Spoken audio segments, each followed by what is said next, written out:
one of the hallmarks of my existence has always been, just an insane amount of anger and rage. It's been there as long as I've known. So I don't have a conscious memory of not having rage, right? So earliest memories of life when I'm 5 years old, I have rage like you can't believe. And it's a problem all my life. So as a teenager, if I go more than 2 weeks without punching a hole in the wall of our house, it's a miracle. I mean, I am so good at drywall. You can't believe how good I am for all the stuff I have to repair around our house. Like, I'm breaking windows, it just doesn't, and so in a way, and of course I rationalized how much boxing saved my life because I had this amazing outlet for my rage, right? I got to basically exercise 6 hours a day. I'm hitting punching bags in people all day long, and it's just a beautiful outlet that keeps me out of jail. And a big part of that rage was inward, right? So it's not rocket science to understand that a person who has that much hatred for everyone has an enormous amount for themselves. And so one of the things I didn't realize was happening was what my inner monologue was, because as you can appreciate, your inner monologue is so frequent and ubiquitous and present that it's easy to almost forget that it's there. I mean, that's the sort of dangerous part about it, right? Is kind of the David Foster Wallace "this is water" thing. The fish are swimming through water. The water's everywhere. They don't even realize they're in water. You don't realize the subconscious stream of thoughts that constantly flow. But eventually, I became aware of just what that self-talk was. And it was no longer the case. It was the angriest, the most violent self-talk you can imagine. I mean, it was like, there is no mistake that I could make that was anything other than my perfect standard that didn't result in what I would call my inner Bobby Knight going ballistic.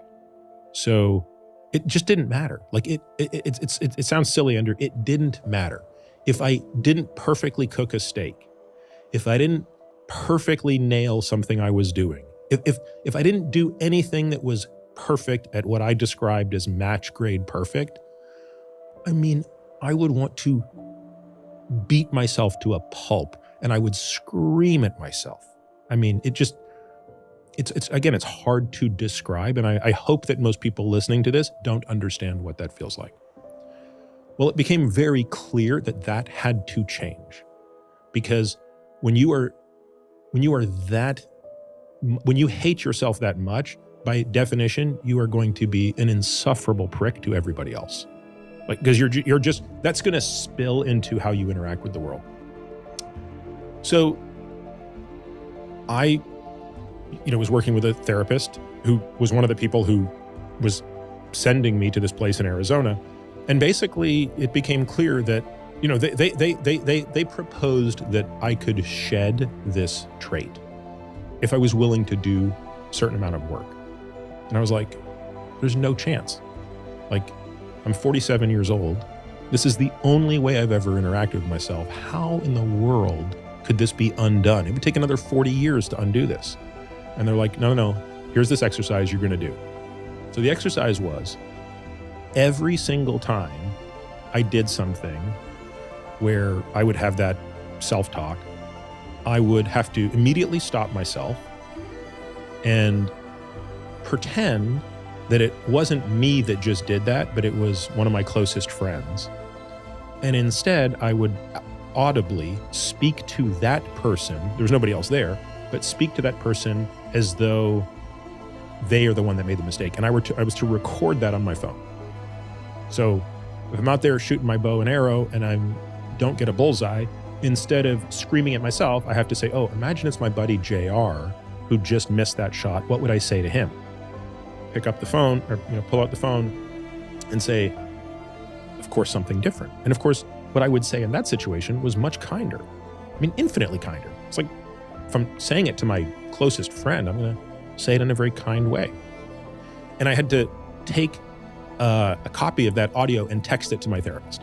Oh, wow. Yeah. Talk about So vulnerability. can you imagine? I was all on board this practice until you mentioned that, at which point, and I trust my therapist to a very deep level, but I thought, wow, that's a mountain.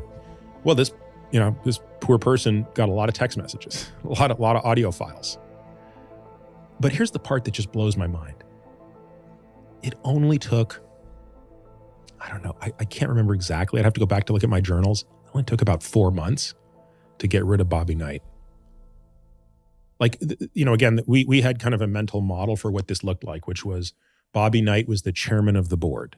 He sat in the boardroom and nobody else got to talk. And for those that don't know, Bobby Knight had a terrible temper. Yeah. Yeah. The worst. Right. This is the guy that was throwing chairs across the basketball court. Level 11. Yep. Out of 10. And all of a sudden, like, we got to the point where Bobby Knight is not even in the boardroom anymore. In fact, as I say this today, like, I don't really remember what he sounded like. I mean, it's amazing to me. And I've had some really amazing opportunities to bring him back.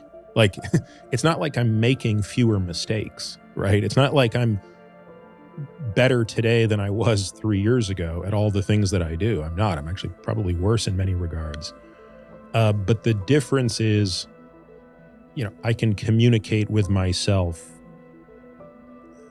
I think I can say this. I think I can say lovingly, right? And maybe not as lovingly as some people can. I still think I'm probably maybe just a little higher standard with myself than maybe I need to be at times. But I'm just not beating myself up like I used to. And I think by extension, I'm beating other people up a lot less. Well, I don't know the extent to which your internal narrative reflects the narrative that others have about you. But first of all, I want to thank you for sharing what you just shared. I think as a practical step, it first of all, it's one I've never heard of before, but certainly represents this incredible phenomenon of neuroplasticity, because 4 months sounds like a bit of time, and yet you were 47 years old. So that's 47 years of accumulated, just absolutely berating self-talk is what it sounds like. So it's something that people can think about for their own purposes.